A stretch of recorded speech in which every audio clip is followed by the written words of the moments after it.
नमस्कार, मैं फिर से हाजिर हूँ अपनी कुछ पंक्तियों को लेकर के। लोग कहते हैं बेटी पराई है।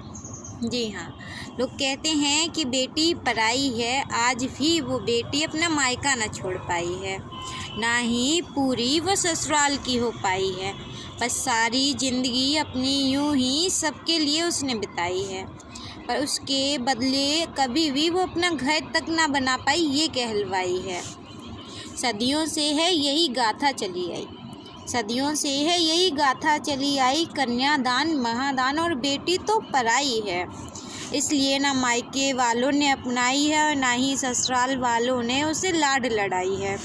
पर फिर भी मायके और ससुराल की खातिर अपने आप को कुचलती चली आई है। अपनी ख्वाहिशें, इच्छाएं, अपने अपने सपनों को सब कुछ जलाकर हमेशा ससुराल और मायके को खुश करने के चक्कर में अपने आप को कुर्बान करती आई है। बचपन से ही ससुराल जाना है, खाना बनाना सीख लो, ये बात उसे सुनाई जाती है। काम कराने के लिए सास नहीं आएगी यहाँ, घर से ही सीख के जाना है तुमको, ससुराल में काम करना है, ये बात उसको हमेशा माँ ने सिखाई है। कन्यादान करके माँ बाप ने गंगा नहाई है। कहते हैं ना, कन्यादान कर ले, हम अपनी बेटी की शादी कर लें, फिर गंगा नहाएंगे जाकर। लेकिन बेटी से भी तो पूछो, उसे कैसा लग रहा है जो तुम ये रोज़ रोज़ उसे पराया धन पराए घर जाना है कह कर उसका आधा मन जला देते हो। बहू पाकर सास ने अपनी जिम्मेदारियों से छुटकारा पाया है। मेरे सपनों का क्या, मेरी इच्छाओं का क्या, जो ससुराल करना बोल कर मायके में दबा दी जाती हैं। हर लड़की की यही कहानियाँ है। ससुराल जाकर तुम पढ़ाई करना, तुम अपने सारे शौक़ पूरे करना, ये कहकर उसे मायके में उसके सपने पूरे करने से रोक दिया जाता है और ससुराल में जाकर उसके कंधों पर घर की सारी जिम्मेदारियाँ डालकर उसके सपनों को वहीं कुचल दिया जाता है। सास का कहना है ये सब मायके में करना था तुमको, सास का कहना है ये सब मायके में करना था तुमको, अपनी पसंद के कपड़े पहनने हैं तो शादी क्यों की, मायके में ही रहना था तुमको। माँ बोली ये सब ससुराल जाके करना, अपनी पसंद के कपड़े पहनना, अपनी मर्जी से पढ़ना लिखना, सब कुछ ससुराल में करना, हमारी जिम्मेदारी बस यहीं ख़त्म होती है। और ससुराल में जाकर क्या मिलता है, तुम लड़की नहीं हो, बहू हो, घर की बहू बन के रहो। ये होती है लड़कियों की ज़िंदगी।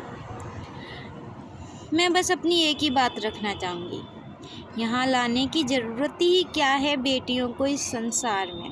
आखिर संसार में बेटियों को लाने की ज़रूरत ही क्या है, जब उनकी इच्छाएं अरमान यूं ही जला दिए जाते हैं तो उनको जन्म लेने से पहले ही मार दो। रोज़ रोज़ मरने से अच्छा है वो एक बार में ही मर जाए।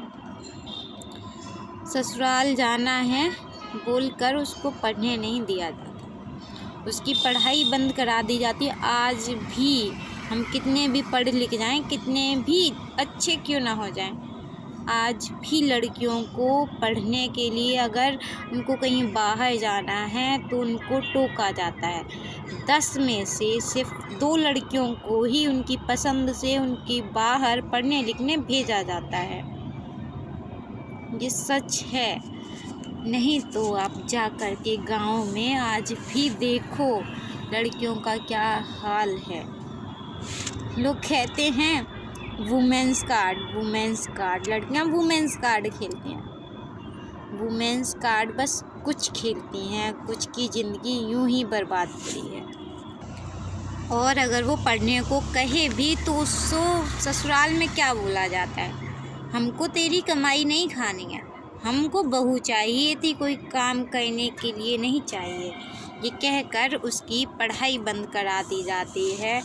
अब जब ये अपने जुल्मों को माँ बाप को बताएगी, उस पर हो रहे ये सारे जुल्मों को जब वो अपने माँ बाप को बताएगी तो उसकी माँ उसको क्या दिलासा देगी, बेटा ससुराल है, ससुराल ऐसा ही होता है, वो जो कह रहे हैं उसको मान लो, ज़िंदगी ऐसे ही चलती है, हमने भी यूं ही गुजारी है, तुम भी यूं ही गुजार लो।